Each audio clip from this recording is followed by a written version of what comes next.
Bismillah, Assalamualaikum warahmatullahi wabarakatuh.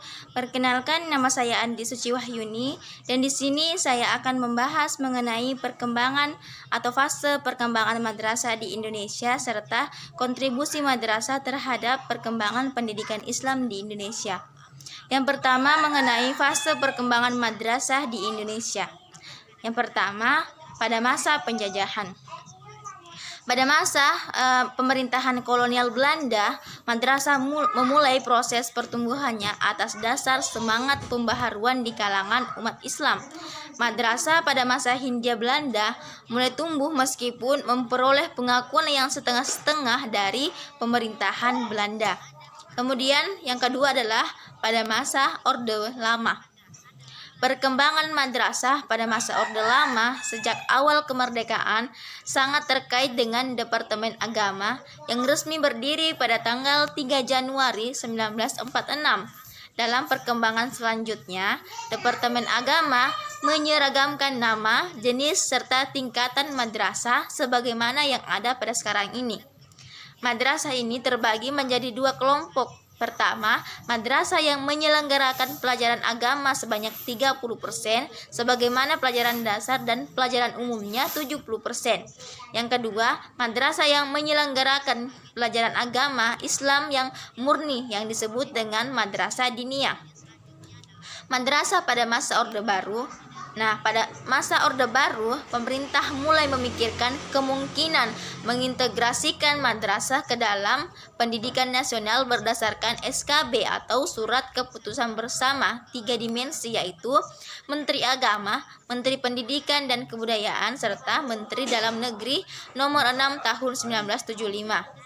Tentang peningkatan mutu pendidikan madrasah ditetapkan bahwa standar pendidikan madrasah sama dengan sekolah umum. Ijazahnya pun mempunyai nilai yang sama dengan sekolah umum dan lulusannya dapat melanjutkan sekolah ke umum setingkat lebih atas dan siswa madrasah dapat berpindah ke sekolah umum yang setingkat. Nah, lulusan madrasah pun dapat melanjutkan kuliah ke perguruan tinggi umum ataupun agama.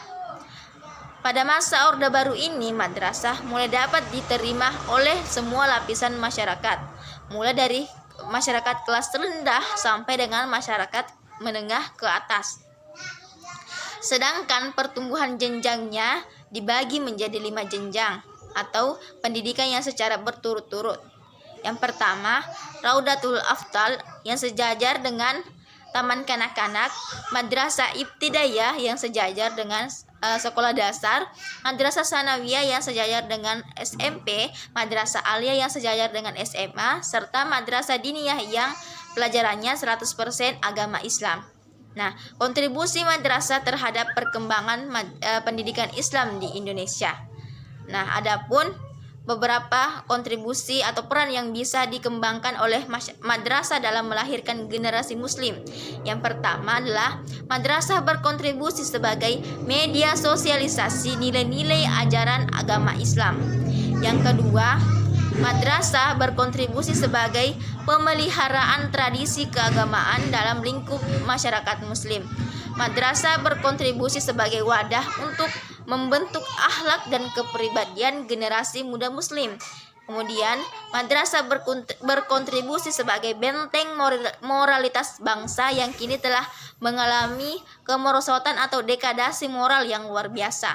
Selanjutnya, madrasah berkontribusi sebagai lembaga pendidikan alternatif yang dapat dipilih orang-orang muslim. Selanjutnya, madrasah sebagai penyempurnaan terhadap sistem pesantren di mana lulusannya kelak dapat kesempatan yang sama dengan sekolah pada umumnya dan dapat pengakuan yang sama dari masyarakat.